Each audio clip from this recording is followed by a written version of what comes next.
আসসালামু আলাইকুম। আজকে আবার আসলাম। আজকে কথা বলবো আসলে যারা বাংলাদেশ অ্যাম্বাসিতে যাইতে চাইতেছেন, এখন যারা রিয়াদে আছেন বা রিয়াদের বাইরে। তো আমি যখন অ্যাম্বাসিতে গেছি একটা কাজের জন্য, তো তখন দেখি আসলে রিয়াদের বাইরের থেকে অনেক দূর দূরান্ত থেকে মানুষ ট্যাক্সি ভাড়া করে আইতেছে।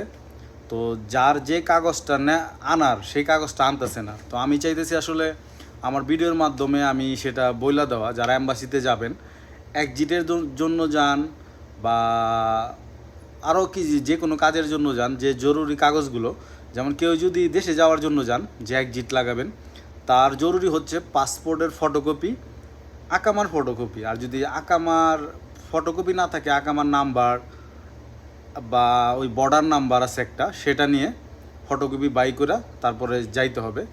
আর ফোন নাম্বার, যেটা আপনার কাছে, ফোন নাম্বারটা আপনার কাছে থাকবে, সেই ফোন নাম্বারটা ওই পাসপোর্টের নিচে লেখা নিতে হবে। কারণ একটা প্যানও সেই জায়গায় পাওয়া যায় না, মানে একটা কলম খুঁজতেও সিরিয়াল টপকায় যাওয়া লাগে। আরেকটা প্রশ্ন হচ্ছে যে অনেকে কী বারে যাবেন বা কী বারে গেলে ভিড় কম থাকে। আমরা প্রবাসীরা সবাই কাজ করি, তো আমি বলবো যে আসলে যদি অ্যাম্বাসিতে যাওয়ার হয়, আপনারা যাবেন হচ্ছে রবিবার বৃহস্পতিবার বাদে, মাঝখানে যে দিনগুলো আছে সেগুলো, যদিও শুক্র শনি তাদের বন্ধ থাকে। তো এই দিনগুলো গেলে আপনারা সিরিয়াল কম পাবেন। আর সবাই মনে করি আমরা ফার্স্ট আওয়ারে চলে যাব, তো সিরিয়াল কম থাকবে, বিষয়টা এমন না।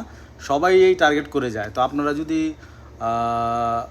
12টা 12:30টার মধ্যে ওইখানে থাকেন, তাহলে এত একটা প্রবলেম নাই, ভিড়ভাড়টা কমই থাকবে।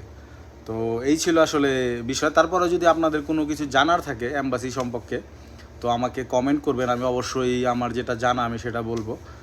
তো নেক্সট ভিডিও হয়তো বা অন্য টপিক নিয়ে করব। যদিও সৌদি আরবে আছি, সৌদি আরবে অ্যাম্বাসি নিয়ে একটু মানুষ বেশি কনফিউজে থাকে, তো এটার জন্য আমার ভিডিওটা করার উদ্দেশ্য।